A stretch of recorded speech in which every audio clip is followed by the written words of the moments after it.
Bon, écoutez, je suis ravie, vraiment ravie de participer à cette première séance aujourd'hui et je vous remercie beaucoup. Je remercie l'AMIR, vous, Valentin, et Jean-Luc Moutin de m'avoir proposé de participer. Alors aujourd'hui, je suis juriste, je suis conviée en ma qualité de juriste. Je travaille sur des questions de droit de la sécurité sociale, de droit de l'aide sociale et donc aujourd'hui, je m'attacherai au discours que tiennent ou que peuvent tenir les juristes à propos des technologies numériques dans le champ social. Et donc, on peut distinguer plusieurs types de discours sur le droit. Il y a les discours des juristes, mais aussi les discours des sociologues, des économistes. Donc, je souhaiterais reformuler la question qui m'est un peu posée aujourd'hui. Comment appréhender en juriste le phénomène de diffusion des technologies numériques dans les champs de la santé, du handicap, de la dépendance et de la protection sociale. Alors évidemment, je ne vais pas embrasser tout le champ, bien sûr, mais il me semble intéressant de remarquer que dans la littérature juridique, la thématique des technologies numériques est beaucoup plus investie sur des questions de santé que sur des questions de protection sociale. Et alors, pardon, euh, il est sans doute l'importance du phénomène de la diffusion numérique en santé a sans doute imposé ce nouvel objet d'étude aux chercheurs, aux juristes universitaires. Et on le voit dans le cadre de ce séminaire, les questions de santé sont extrêmement présentes sur ce thème. Alors, les sujets développés par les juristes sur les questions de santé sont déjà nombreux et à n'en pas douter, on y reviendra.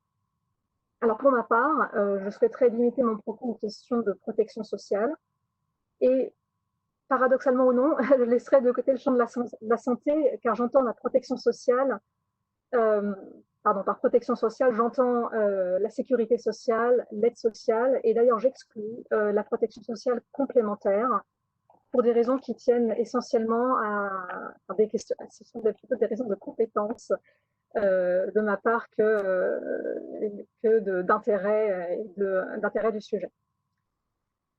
Alors, la transition numérique a été fulgurante, on le sait, dans la sécurité sociale, l'aide sociale, ou plus exactement dans la relation entre les administrations sociales et les bénéficiaires en protection sociale comme dans tous les services publics. Et on constate que les recherches académiques en droit sur ce thème demeurent très peu nombreuses.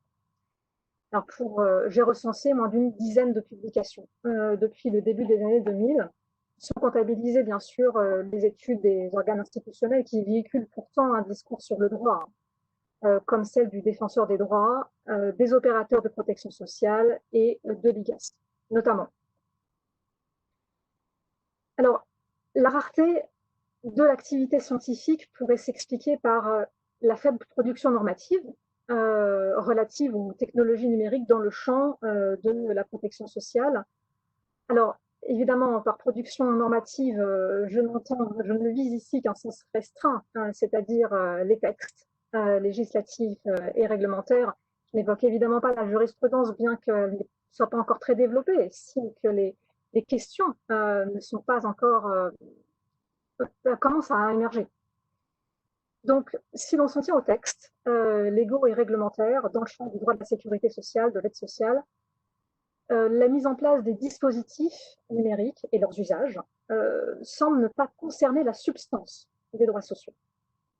Et j'entends par là à la fois les conditions juridiques de l'obtention de la prestation sociale, les critères d'accès aux droits, mais aussi les conditions juridiques de leur réalisation, à savoir les règles qui gouvernent le service de la prestation et le recours au juge. D'une manière générale, le recours auquel des procédures ne revêt pas en droit un caractère impératif, même s'il existe des exceptions notables comme l'inscription à Pôle emploi. Et de la même façon, toujours dans le champ de la sécurité sociale et de l'aide sociale, le recours aux algorithmes par les administrations sociales n'est pas encadré par les normes en vigueur. Donc en somme, dans l'ordre juridique, on peut dire que tout se passe comme si l'intervention des technologies numériques concernant les droits sociaux constituait un support supplémentaire ou une innovation sans incidence normative. À la limite, on pourrait dire que les technologies numériques sont comme invisibles au regard du droit de la sécurité sociale et du droit de l'aide sociale. Alors, cette analyse est évidemment trop rapide, mais elle n'est pas en rejoindre à l'appréciation que peuvent porter certains auteurs sur la nature du processus de dématérialisation lui-même dans le secteur des services publics sociaux. J'ai relevé cette formule dans une publication de Sciences de Gestion qui me paraît intéressante. La numérisation de l'information ne représente qu'un changement de support qui ne touche pas au contenu de la prestation. Alors, 3 éléments, au moins, viennent immédiatement nuancer ce propos. En premier lieu, on sait bien que l'effectivité des droits, et particulièrement l'effectivité des droits sociaux, ne tient pas uniquement aux normes juridiques en vigueur, même seulement à leur interprétation par les praticiens, les acteurs, le juge, mais elle tient aussi aux pratiques administratives et aux dispositifs d'accès aux droits, ainsi qu'à la justiciabilité des droits. D'autre part, les technologies numériques ne sont pas absentes, ne sont pas totalement absentes de la production législative et réglementaire dans le champ social. Et cette dernière est même intense lorsqu'il s'agit d'organiser les croisements de données entre administrations. Par exemple, il y a quelques jours à peine, le 11 juin dernier, un décret autorisait les organismes de sécurité sociale à consulter le fichier VisaBio, qui est le fichier de visa en fait, ou fin de contrôle de la situation au regard du séjour des demandeurs à l'AME. Et il faut aussi signaler, et c'est le troisième point, que s'il est vrai que les technologies numériques donnent lieu à un nombre très limité de productions scientifiques en droit de la protection sociale, de nombreux juristes spécialistes de droit public travaillent sur l'administration électronique et plus largement sur les mutations de l'action publique sous l'effet du numérique. Alors, tout ce point de la recherche juridique concerne à l'évidence la protection sociale, puisque les droits de sécurité sociale et de l'aide sociale sont mis en œuvre dans le cadre d'institutions et de services publics, c'est une évidence. Mais ces travaux laissent presque inévitablement dans l'ombre les spécificités des services publics sociaux. Et pour le dire autrement, l'allocataire ou l'assuré social est considéré en tant qu'usager des services publics ou encore en tant que titulaire des droits fondamentaux. Mais les effets de la gestion numérisée des droits sociaux en tant qu'ils modifient le bénéficiaire des prestations sociales lui-même ne sont pas étudiés.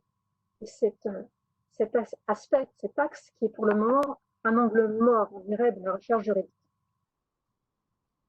Alors, je repose donc la question qui est resserrée, la question que j'ai posée au début et qui est dès lors resserrée. Comment appréhender en juriste les phénomènes des technologies numériques en matière de droits sociaux? Et je souhaiterais, et c'est le titre de mon intervention, technologie que j'ai intitulée Technologie juridique et droits sociaux, je souhaiterais m'interroger sur l'accès aux droits sociaux. Alors, j'ai été guidée par l'intitulé du séminaire, bien entendu, mais l'idée même d'accès me semble très intéressante, car elle semble comme aujourd'hui comme captée par les technologies de l'information et de la communication. Et on peut donc se demander si, en cela, les technologies numériques modifient elles-mêmes l'accès aux droits sociaux. Alors, je précise que je ne prendrai en considération, vous l'avez peut-être repéré dans mon introduction, je ne prendrai en considération que la seule dimension de numérisation des procédures et de la relation entre les organismes sociaux et les bénéficiaires.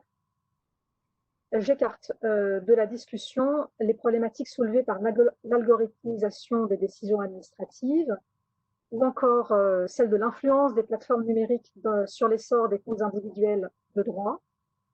Et j'écarte également les questions de tarification individualisée, car évidemment, dans le champ de la sécurité sociale, la question ne se pose pas, mais bien entendu, les croisements, enfin, c'est l'évolution que le champ de la protection sociale complémentaire connaîtra aura peut-être des incidences, mais ce n'est pas mon objet aujourd'hui. Alors, je vous propose un exposé en 3 temps, mais je suis désolée, mon PowerPoint est très frustre car il n'y a que cette slide, enfin, que ce visuel. Donc, voilà, ce seront les 3 temps de ma présentation, et je commencerai donc par examiner diverses expressions, celle d'accessibilité des services numériques, celle d'accès aux droits, que vous voyez orthographiée de 2 manières, enfin, une expression qui englobe deux dimensions, et celle d'accès aux services publics. Ensuite, j'en viendrai à l'opposition ou la tension ou la diversité d'approches entre les capacités numériques des individus et les nouvelles conditionnalités dans l'accès aux droits sociaux. Et enfin, j'évoquerai l'aspect de personnalisation des services qui me semble mener à une réflexion sur l'individualisation des droits sociaux. Alors, je commence par le premier point. Il est indéniable, je crois qu'on s'arrêtera tous là-dessus, que l'accessibilité des services numériques est l'un des enjeux majeurs de la dématérialisation des services publics. L'existence de formes multiples, diverses, de fractures numériques au sein de la population est aujourd'hui très documentée et elle n'est plus à démontrer. Une partie de la population, partie importante de la population n'est notamment pas en situation d'autonomie numérique, pour reprendre une expression qui est devenue courante. Le sujet est essentiel, mais cette seule approche n'épuise pas, mais ne résout pas les problématiques liées à l'accès. Et les notions d'accès aux droits et d'accès aux services publics ouvrent d'autres terrains de recherche que celui proposé par le thème de l'accessibilité des services numériques. Alors, je souhaiterais d'abord aborder la notion d'accès aux droits, puis avant de m'intéresser à l'accès aux services publics. Alors, qu'en est-il de la notion d'accès aux droits? Alors, cette notion se rencontre au singulier et au pluriel dans le droit. Dans sa formulation au singulier, elle apparaît comme un objectif, et au pluriel, elle se présente comme un instrument de lutte contre l'exclusion. Je cite ici la juriste Claire Magor, qui l'a développé, qui travaille ces questions. Et comme elle l'explique, l'expression d'accès aux droits, telle que vous la voyez orthographiée sur le support, cette expression présente l'avantage d'englober les deux sens. L'expression désigne alors l'ensemble du dispositif qui vise à favoriser la réalisation du droit, que ce soit par sa connaissance, sa compréhension, par des moyens d'aide à sa mobilisation, ou par des procédures de résolution amiable des différends, ou encore par la saisine d'un juge. Je viens de citer la définition que j'aurais pu reproduire, je suis désolée, la définition que propose Claire Magor. Donc, l'accès au droit prend encore dans des règles de procédure. Dans la protection sociale, enfin dans la sécurité sociale et l'aide sociale, ces règles encadrent tous les processus de réalisation des droits, depuis l'information sur l'existence du droit à prestation sociale jusqu'à la clôture des litiges. Et elle inclut notamment les possibilités de faire rectifier les erreurs, d'éviter les ruptures de droit et de contester les refus de droit. Elle concerne donc, et j'insiste là-dessus, sur la phase de réalisation du droit individuel, c'est-à-dire les actes qui mènent à l'obtention de la prestation sociale par la personne à laquelle elle est due, ou encore, dit dans un autre langage, à son paiement à bon droit par l'organisme en charge de son service. Les technologies numériques peuvent être mises au service de l'accès effectif aux prestations sociales.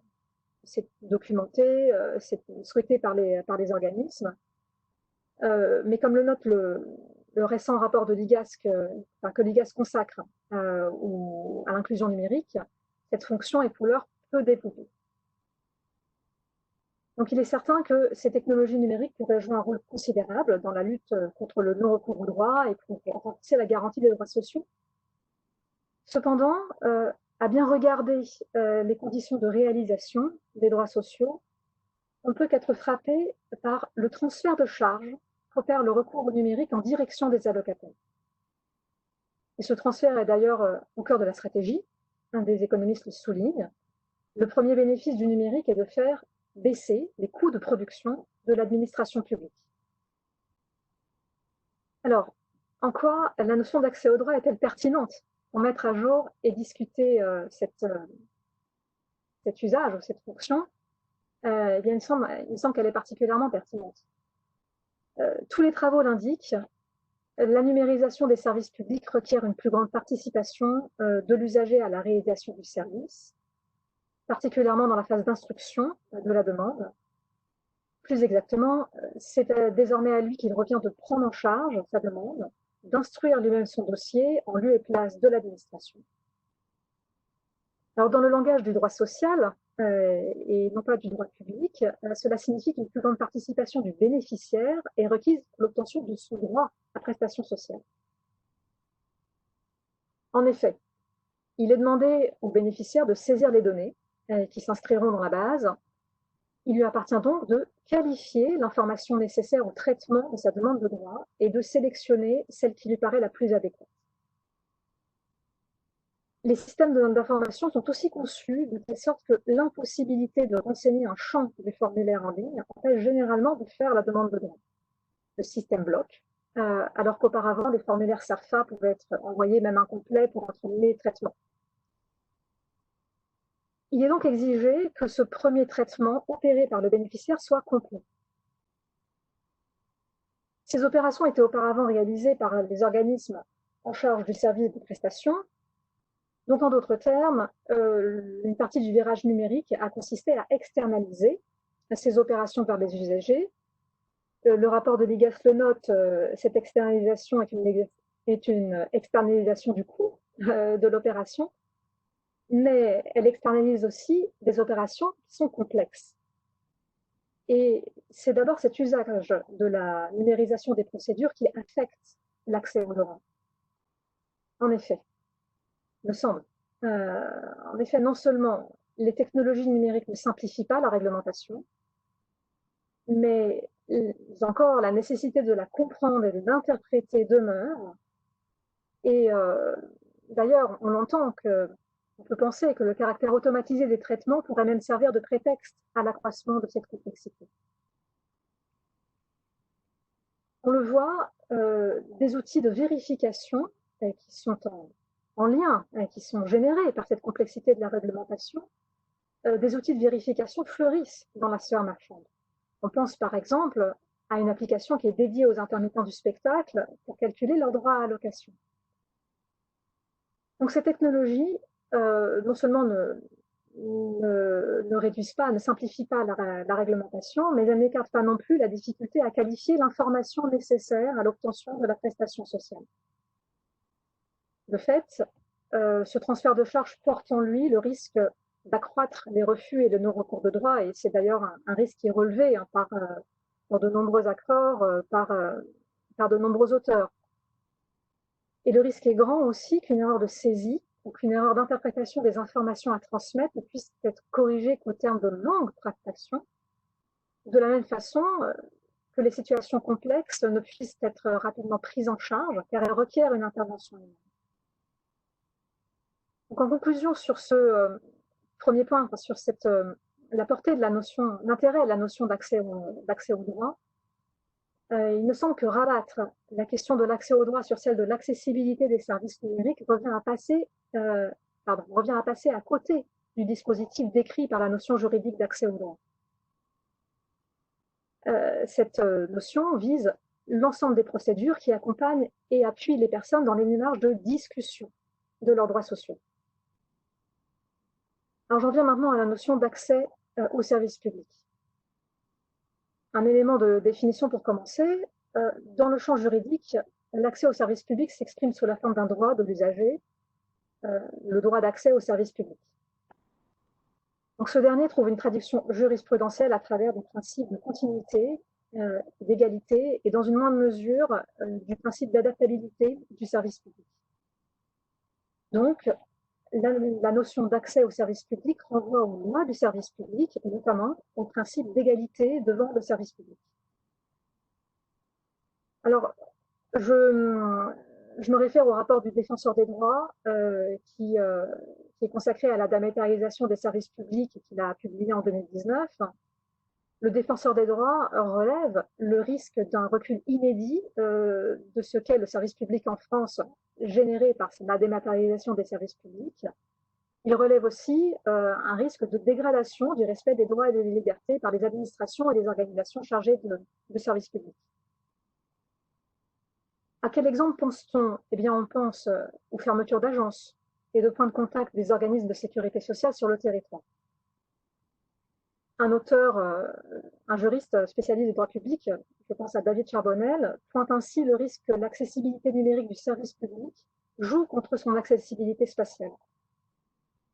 Et sur ce point, les remparts juridiques sont pour l'heure bien minces. Le basculement vers le numérique engendre aussi des inégalités d'accès aux services publics, par exemple pour les publics en situation dite de fracture numérique, ou encore ceux que le défenseur des droits désigne comme les laissés-pour-compte de la dématérialisation. C'est notamment le cas des personnes en situation de handicap, des majeurs protégés et des personnes détenues. Alors, voilà comment nous pouvons poser la question: ces inégalités d'accès trouvent-elles leur résolution dans le renforcement de l'accessibilité des services publics numériques? Il me semble qu'on peut en douter, car dans l'ordre du droit, ces inégalités sont saisies sous l'angle des discriminations. Et pour ne citer que quelques motifs de discrimination, on pense aux discriminations en raison du handicap, mais aussi de la particulière vulnérabilité résultant de la situation économique, mais aussi du lieu de résidence, de la perte d'autonomie ou encore de la nationalité concernant les droits sociaux des étrangers.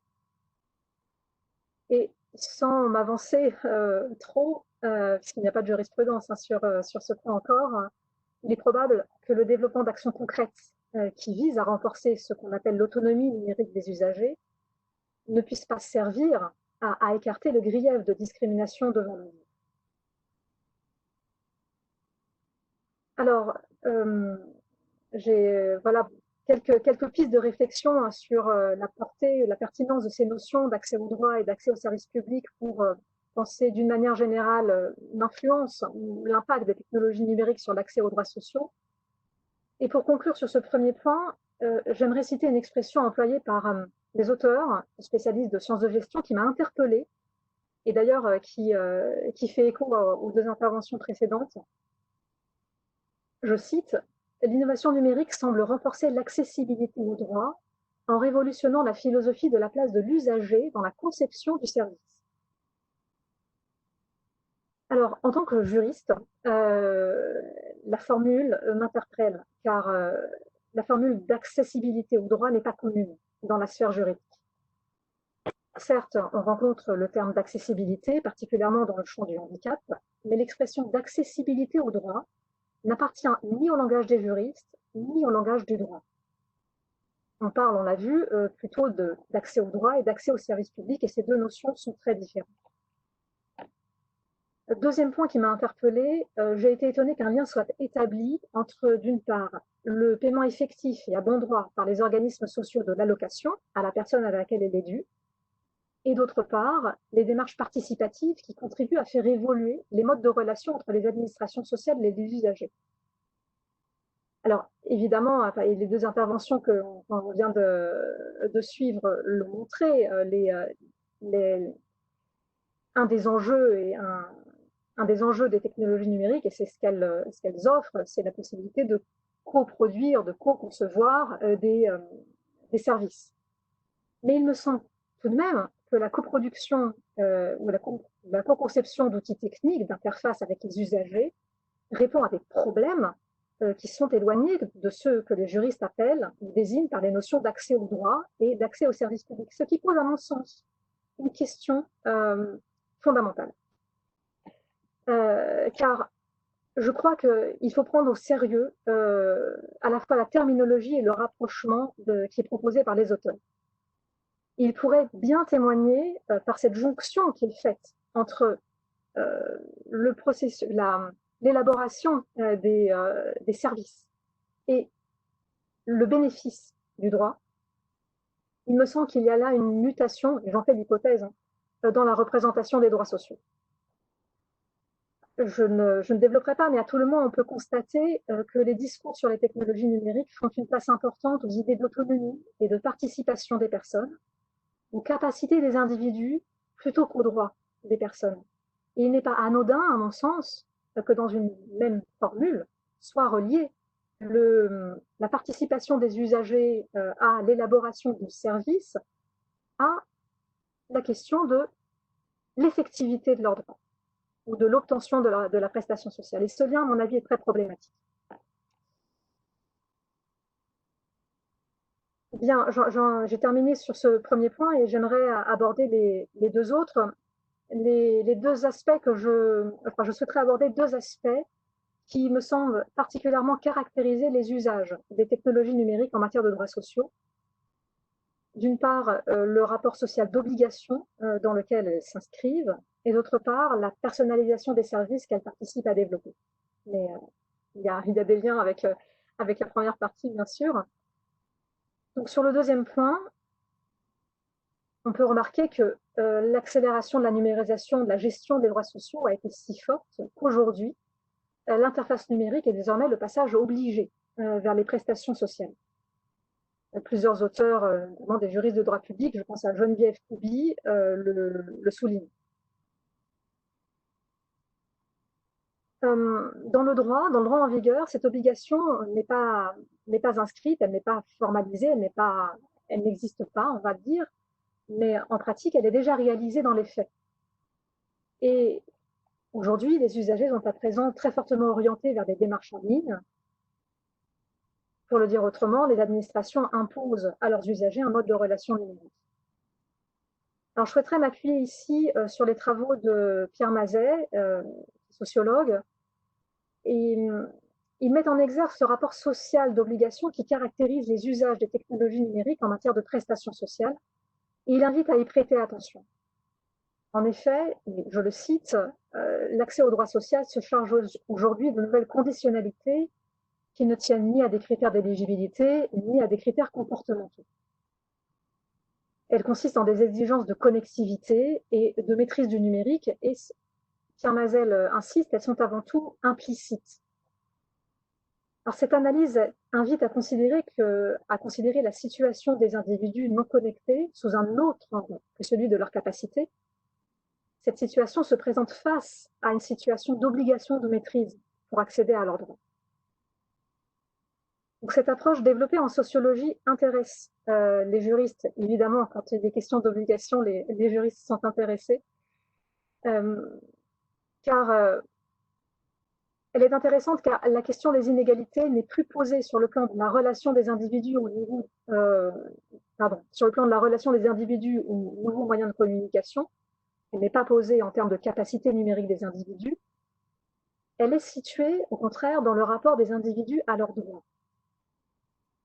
Et ainsi, Pierre Mazet le démontre, le souligne, les exclusions ne résultent pas du défaut de connectivité des individus ou de leurs faibles compétences numériques, mais elles résultent des nouvelles conditionnalités dans l'accès aux droits. Donc, en d'autres termes, la dématérialisation produit des effets d'exclusion administrative. Alors, dans ce domaine, des études mettent en lumière la complexification de l'entrée dans la prestation que génère le numérique. Et je pense particulièrement ici aux travaux de Nadia Ogbani sur le RSA. Elle montre que les fractions des populations les plus précarisées sont renvoyées vers la réalisation de démarches multiples, ce qui retarde, voire compromet leur accès au droit. Et donc, pour ceux qui ne maîtrisent pas l'Internet, la dématérialisation des échanges représente non seulement ne représente pas une simplification, mais bien plutôt une barrière qui doit être contournée au prix de déplacements au guichet, lorsqu'ils existent encore, de sollicitations ou de demandes d'aide. Donc, ne pas être connecté crée des inégalités de fait dans l'accès aux droits. À mon sens, ces nouvelles conditionnalités dans l'accès aux droits méritent des analyses juridiques approfondies, car on peut se demander si elles affectent la substance même des droits sociaux, ou encore sous quelle forme elles se manifestent dans le droit.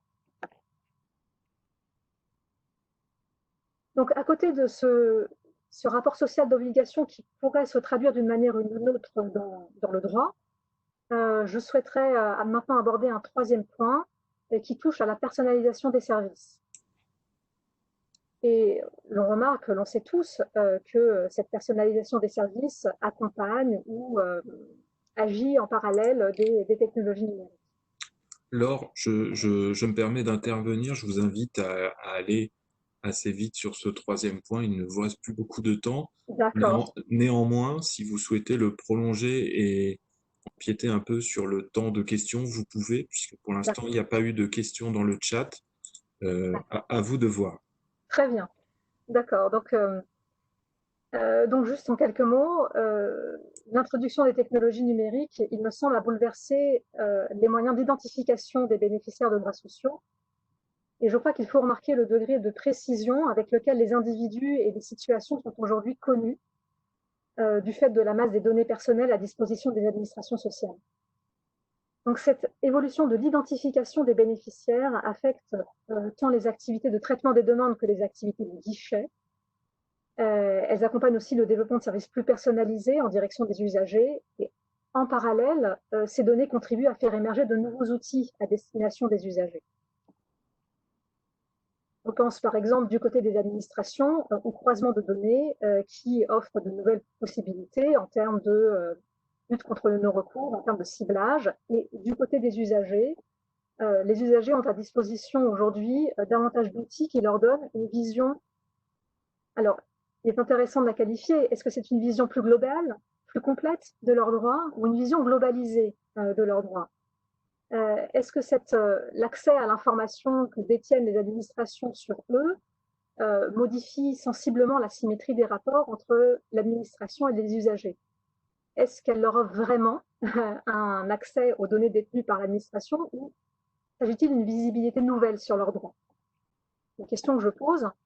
En tout état de cause, je souhaiterais terminer là-dessus. Les technologies numériques assurent au moins trois fonctions essentielles. Premièrement, elles sont mises en place, elles sont mises au service de la surveillance généralisée des individus. Deuxièmement, elles autorisent le ciblage des bénéficiaires, qui est lui-même légitimé par les objectifs de lutte contre le non-recours. Et enfin, elles contribuent à organiser le transfert de charges, déjà évoqué entre les bénéficiaires, enfin, des administrations vers les bénéficiaires. Il transparaît aussi pour les bénéficiaires une injonction à la responsabilité pardon. Il transparaît aussi pour les bénéficiaires une injonction à la responsabilité vis-à-vis de leurs droits sociaux. Il me semble donc que de nouveaux terrains de recherche s'ouvrent pour les juristes. Par exemple, les risques que pose une personnalisation croissante des prestations, notamment des pratiques de ciblage en termes de renforcement des inégalités ou d'augmentation de la complexité administrative. Je pense aussi aux limites juridiques de cette surveillance massive. Je pense au statut des données transmises par les usagers aux administrations, à la portée juridique des renseignements qui émanent des simulateurs de droits sociaux. Mais plus largement, et c'est ce point qui me semble fondamental, on peut se demander comment appréhender en tant que juriste les nouvelles formes de responsabilisation des bénéficiaires, car ce transfert de charge affecte nécessairement le périmètre et la substance des missions de service public. Elle affecte les missions d'information, de conseil et même le cœur de métier qu'est la gestion des droits sociaux. Donc, en conclusion, on peut dire que les technologies numériques de gestion des prestations sociales paraissent bien contraindre les bénéficiaires de prestations sociales à plus d'autonomie, de participation, à une responsabilisation accrue, et suivant d'ailleurs la tendance des politiques sociales actuelles. Elles participent au mouvement d'individualisation des droits sociaux, elles produisent de nouvelles formes d'individualisation. Tout cela m'amène donc à suggérer qu'il pourrait être fécond de mobiliser la notion d'individualisation des droits sociaux, au sens qui lui est donné dans des travaux de sociologie actuels, notamment ceux d'Isabelle Astier et de Léa Lima, pour appréhender les usages des technologies numériques dans le champ de la sécurité sociale et de l'aide sociale. Voilà, je vous remercie.